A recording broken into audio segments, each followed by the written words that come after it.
नमस्कार, मेरा नाम पंकज कुमार है। आप टीम टीएसपी देख रहे हैं। 29 मई 2026 यानी आज से तकरीबन 14-15 दिन पहले एक खबर आती है और खबर पूरे जिले में सनसनी फैला देती है। जी हाँ, रात में सोती हुई माँ और उसकी छोटी सी बच्ची के ऊपर किसी ने धारदार हथियार से हमला किया, जिसमें छोटी बच्ची ऑन द स्पॉट ही अपनी जान गंवा देती है, उसकी मौत हो जाती है। और उसकी माँ, जिसका नाम मानकी था, वो सुबह तक तड़पती रहती है। सुबह गांव वाले इकट्ठा होते हैं, पता चलता है, सुबह का वक्त होता है तो लोगों को पता चलता है कि माँ बेटी के ऊपर किसी ने धारदार हथियार से हमला किया है।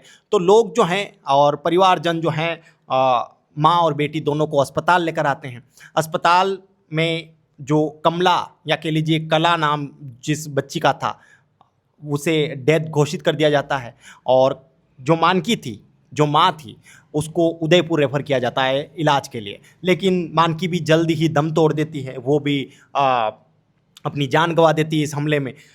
तो एक तरीके से ये डबल मर्डर हो गया था और पुलिस के सामने बड़ी चुनौती थी कि ये मर्डर क्यों हुआ, किसने किया। और क्योंकि ये एक ऐसे एरिया में हुआ था जहाँ पर सीसीटीवी नहीं थे, जहाँ पर बहुत ज़्यादा नेटवर्क की सुविधाएं नहीं थी, तमाम सारी जो हैं वहाँ पर सुविधाएं नहीं थी, तो पुलिस को कातिलों तक पहुंचना भी बड़ी बड़ी चुनौती थी। ये मामला था देवगढ़ थाना क्षेत्र के भोपा खेड़ा पाल गांव का। अब पूरा मामला समझिए।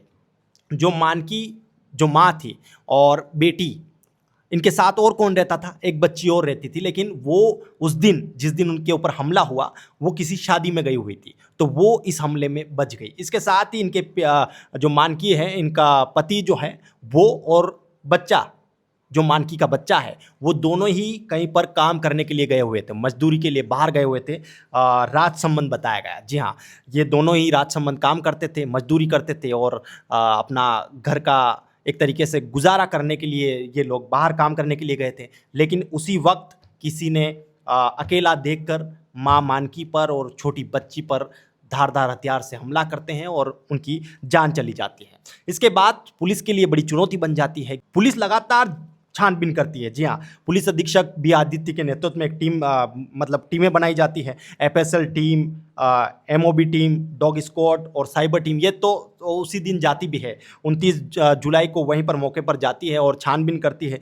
जो अहम सबूत थे वो जुटाए जाते हैं, तमाम सारी चीज़ें जो है वो की जाती है। इसके बाद छानबीन की जाती है और अहमदाबाद, राजसमंद, नाथद्वारा, उदयपुर, बांसवाड़ा, डूंगरपुर, तमाम जगह जो है ये टीमें जाती है और लोगों से जिनके ऊपर भी शक होता है, संदिग्ध लोग जो थे, उनसे पूछताछ करता है। जिनके ऊपर परिवार ने शक जताया था, उनसे वो टीमें पूछताछ करती है, लेकिन सुराग जो है वो हाथ नहीं आते हैं। फिर क्या होता है? कल यानी 11 जून को देवगढ़ थाने में कॉल आता है और जो मुखबिर था वो कॉल पर बताता है कि जो अपराधी है, जिसने हत्या की है, वो सीता माता जंगल में छुपा हुआ है। फिर क्या था? पुलिस की टीम जाती है, घेराबंदी करती है और बाबूलाल नाम के व्यक्ति को पकड़ती है। जी हाँ, बाबूलाल नाम के व्यक्ति को पकड़ कर लेकर आती है, उससे पूछताछ करती है और एक कहानी सामने आती है। जी हाँ, इंसानी रिश्तों का कत्ल था ये। एक तरीके से समझ लीजिए कि आप रिश्तों के ऊपर किस तरीके से भरोसा कर सकते हैं या नहीं कर सकते हैं, ये इस कहानी में आपको समझ में आएगा। जो बाबूलाल मीणा था, ये मानकी जिनकी हत्या हुई है, उनका देवर था। और इस हत्या में एक औरत और शामिल थी जो कि बाबूलाल की पत्नी थी, नाम गेंदाबाई। जी हाँ, गेंदाबाई और बाबूलाल मीणा ने ही ये हत्या की थी। लेकिन अब सवाल ये कि इस तरीके की हत्या रिश्तेदार कैसे कर सकते हैं? और वो रिश्तेदार जिनके भरोसे शायद मानकी का पति और उसका बच्चा घर छोड़ के गए होंगे, शायद ये उम्मीद में कि मेरा भाई यहाँ पर है, कम से कम वो शायद इनका ध्यान रखेगा और हम जो है मजदूरी के लिए बाहर जाते हैं। लेकिन बाबूलाल और गेंदाबाई ने जो कृत्य किया वो देख कर कह लीजिए इंसानी रिश्ते जो हैं शर्मसार हो गए। अब बाबूलाल को इंटरोगेट किया गया, उससे पूछताछ की गई और फिर जो है एक कहानी सामने आई। कहानी ये कि बाबूलाल सेकेंड हैंड ट्रैक्टर खरीदता है छोटी सादड़ी से, और ट्रैक्टर खरीदने के बाद जो है बाबूलाल उसकी किस्त अदा नहीं कर पाता है। बाबूलाल लगातार आस पड़ोस रिश्तेदारों से पैसा मांगने की कोशिश करता है कि भाई थोड़ा बहुत उधार दे दीजिए ताकि मैं किस्त अदा कर दूं।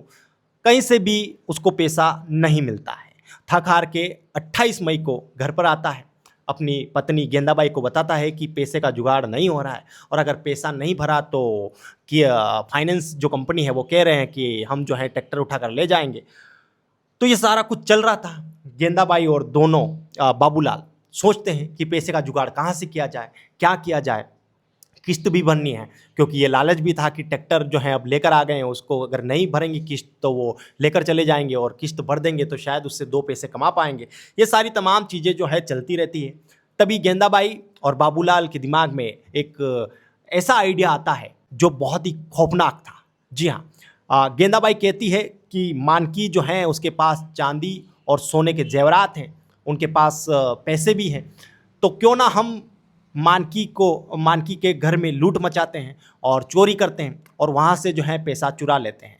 तभी डिस्कशन होती है कि मानकी ने जो जेवर पहन रखे हैं, चांदी के कड़े हो गए और तमाम जो अलग अलग जेवर हैं, वो कैसे चुराए जाए, क्योंकि वो मानकी के ज़िंदा रहते तो मुमकिन नहीं था। तो ये दोनों प्लान बनाते हैं कि मानकी को रास्ते से हटा दिया जाए, और क्योंकि ये जानता था कि उसका पति और बच्चा जो है वो बाहर है, काम करने के लिए बाहर गए हुए, तो मानकी और उसकी 2 बेटियां ही घर पर रहती है। लेकिन किस्मत देखिए, उस दिन जो है मानकी की बड़ी बेटी वो घर पर नहीं थी, वो कहीं शादी में या कहीं पड़ोस में गई हुई थी। तो बाबूलाल और गेंदाबाई दोनों ही घर से कुल्हाड़ी और कुछ धारदार हथियार जो है लेकर आते हैं और मानकी के घर में घुसते हैं। मानकी अपने आंगन में सो रही थी अपनी छोटी बच्ची के साथ। बाबूलाल और गेंदाबाई उस पर धारदार हथियार से हमला कर देते हैं। तुरंत ही जो है कमला, जो छोटी बच्ची थी, उसकी ऑन द स्पॉट डेथ हो जाती है। मानकी जो है बेहोश हो जाती है और बाबूलाल और गेंदाबाई जो है सारे गहने चुरा लेते हैं। फिर घर का ताला तोड़ते हैं, घर के अंदर जो पेटी थी उसका भी ताला तोड़ते हैं, उसके अंदर से सोने और चांदी के जेवरात निकालते हैं, पैसे निकालते हैं, और फिर घटना को अंजाम देकर जो है वहाँ मौके से फरार हो जाते हैं। फिर बाबूलाल जाता है और फाइनेंस कंपनी में जो है पैसा भी जमा करवाता है, और सोनार के पास जाकर जो है चांदी के जो जेवरात थे उनको बेचता है, उनसे पैसा लेता है और फिर फाइनेंस कंपनी को दे देता है। ये तमाम सारी चीज़ें जो है पुलिस ने पुष्टि करी है और छानबीन में भी ये सामने आया है। तो इस तरीके का मामला होता है। फिर आप समझिए, बाबूलाल और गेंदाबाई जो हैं, उस समय जब गांव में कौतूहल मच रहा था, 29 मई को 28 मई को ये घटना को अंजाम दिया जाता है। 28 और 29 मई की रात को ये घटना को अंजाम दिया जाता है, और सुबह वापस ये दोनों बिल्कुल उसी तरीके से आते भी हैं जिस तरीके से इनको कुछ भी पता ना हो। दोनों आते हैं, घबराते हैं, और एक तरीके से ये कह लीजिए कि हितैषी बनने की कोशिश करते हैं, मानो इनके परिवार का कोई मतलब इन्हें छोड़कर चला गया हो। रोते हैं, गम मनाते हैं, सारी चीज़ें होती है। लेकिन इस समय तक पुलिस को नहीं पता था कि कोई परिवार का व्यक्ति ही जो है इस तरीके से घिनौनी हरकत कर सकता था। पुलिस को पता था, ये तो पता था कि किसी ने चोरी के इरादे से ये सारा घटनाक्रम को अंजाम दिया है। लेकिन 11 मई को जब मुखबिर की सूचना पर बाबूलाल को पकड़ा जाता है तो ये सारी खबर सामने आती है। उसके बाद पता चलता है कि ये सारी चीज़ें हुई हैं, और इस पूरे मामले को जो हम पुलिस ने आज एक प्रेस कॉन्फ्रेंस कर जो है बताया है। पुलिस अधीक्षक बी आदित्य ने इस पूरे मामले पर क्या कहा है, एक बार आप सुनिए।